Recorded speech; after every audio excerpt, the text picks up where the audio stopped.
I work for Jenson Mechanical.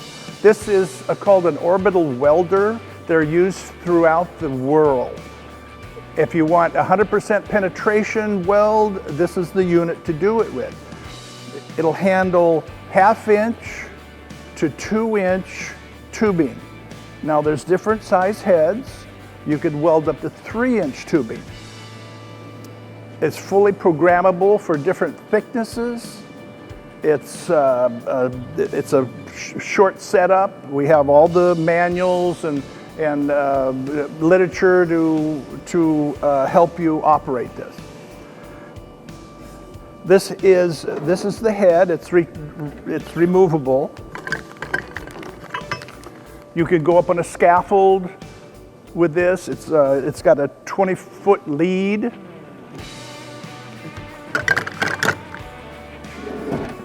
It has a entry pad for the welding. If you're up on a scaffold and you want to weld a piece of tubing or whatever. Now NASA uses these. It's very easy to operate. This is the tubing that I'm going to be welding. It's for cleanliness. It's 100% weld inside and out.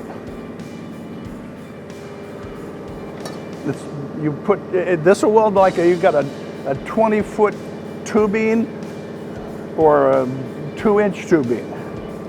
So we just line this up here. It's very simple to do. We put the clamp on. We put another clamp on. Now in order to get the 100% weld, we have to put argon. We're going to run argon through this. So we plug one end up and we plug the other end up. Okay, so now we have argon running through there. Now this also has different languages. It has 6 different languages: French, German, Chinese, Japanese, English. Okay, here's it's like a keyboard. It has different settings for different power. If you need to do something thick or something thin or bigger or smaller, piece of cake. Ready? All right, now I have this all programmed and we could either do a test or a weld. Now, I've already welded one part, so we're going to go to weld. We go start sequence. Boom.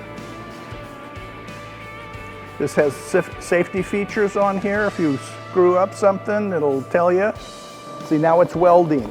It's all automatic. It's going to be 100% weld inside and out.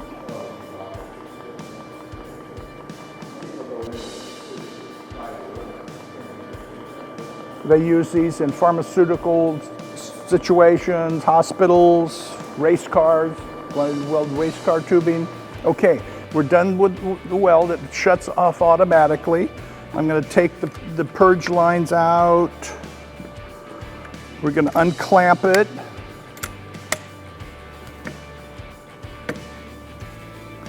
And here we have a beautiful weld.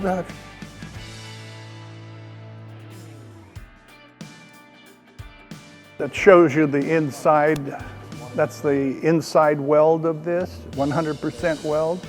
This has a cart with all the components, all the extra cord for this, another 20 feet of cable. This is the water cooling unit down here. This is the brains here. It's got a water pump. It's got all the computer components are up here. We had it serviced not too long ago. This is the power head. It's removable. You can go up on a scaffold or inside a hallway or whatever you got to do.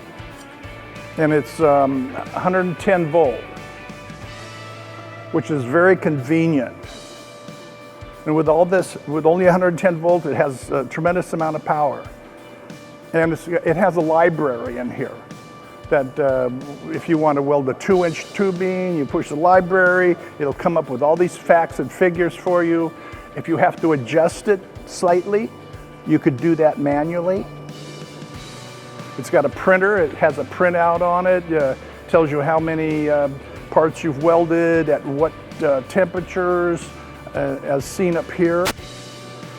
These are all different size tubings that we've welded over the past, and you can use those as reference. So that's what that library is for. Comes with a 20-foot cable. It's a heavy-duty cable. It doesn't require a high amperage fuse. 30 amp is very adequate for this. And it has all the different size clamps. This is a 1-inch clamp for smaller tubing. I have the 1.5 inch in there now, and we also have a 3/4 and a 2-inch clamp that comes with this. Plus many tungstens, different size tungstens, and accessories. If you want to sniff it, make sure that your tubing is free of oxygen. We have this little sniffer. There you go. This is a square cutter for tubing.